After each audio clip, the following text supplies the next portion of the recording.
Deep Down. Chapter 3 Diplomatic Immunity. Wheesh! The train slowed as it pulled into the station, and there was little Aiden and his mother by his side. Both waved at us, and I waved back, and Aiden got up when he saw me. "Hiya, Mr. Seb. How are you, Doc?" I smiled. "I'm good, kiddo. I'm good. Also, Victoria, Aiden, this is Han, the leader of California."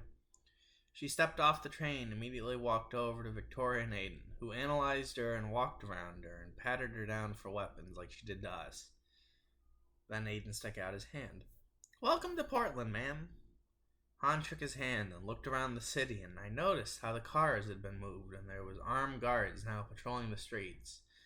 The lights were on, and Aiden then pulled out a bullet, placed it into his gun, and fired it into the air. The bullet flew out, hit the concrete wall of the station, and exploded, and left a hole in the wall. "We just made this new round. We call it the Bunker Buster.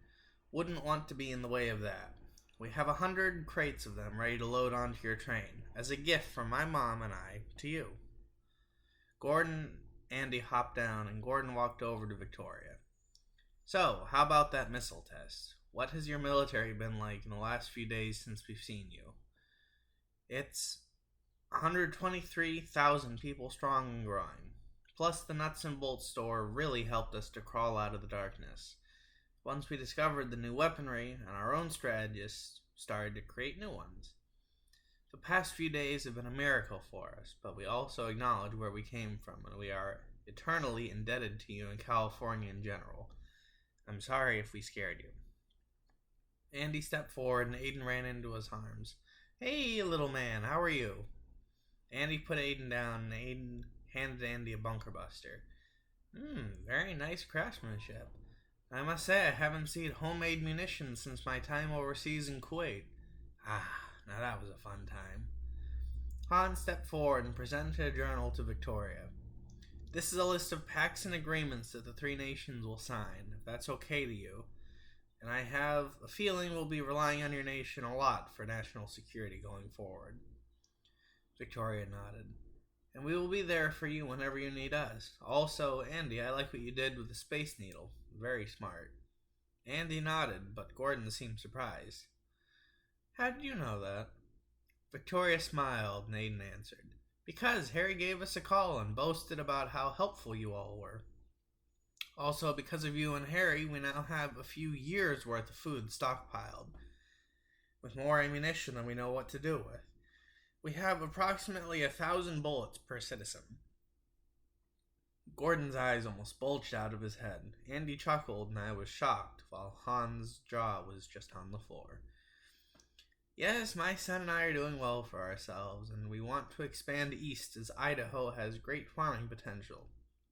But we also want to be fair with you in Washington State, which is why we invited Harry down to visit us." Harry walked out from around the corner of the train station. "Hello, everyone. Nice to see you all again, and welcome my newfound friend, Han." He immediately walked over and shook Han's hand. "So, my government has told me that you're the leader of Washington State. How did it come to pass that you use socialism?" Harry smiled and walked with Han to go and talk. Gordon and Andy were taken by Aiden to go tour the munitions factory. That left just Victoria and I. "Well, what do you think of Han? To be honest, I won't tell her anything you say, just between us." She smiled. "You are a true politician, you know, and I think she's competent. I can see why she survived. That and a bit of luck, I'm assuming." I smiled cheekily while Victoria lightly punched my arm. "Yes, she is very competent, but I will say we are a bit worried about the amount of pollution that the factories are causing." She slowly nodded. "Don't worry, we will soon switch to solar as soon as we're able to. And you're also worried about us becoming too strong, aren't you?" I saw it written all over Han's face. I nodded. "We are. I'd be lying if I said otherwise, but you have to understand where we come from, as we understand where you come from. This isn't a kind world anymore, and we were fucked over. We just don't want that to happen again, but we also respect you as a sovereign nation." Victoria looked into the sky. "No, it isn't, Seb. But I appreciate all the help you've given us so far, and I see why Andy loves you. truly have been through hell. You found each other, and that is magnificent.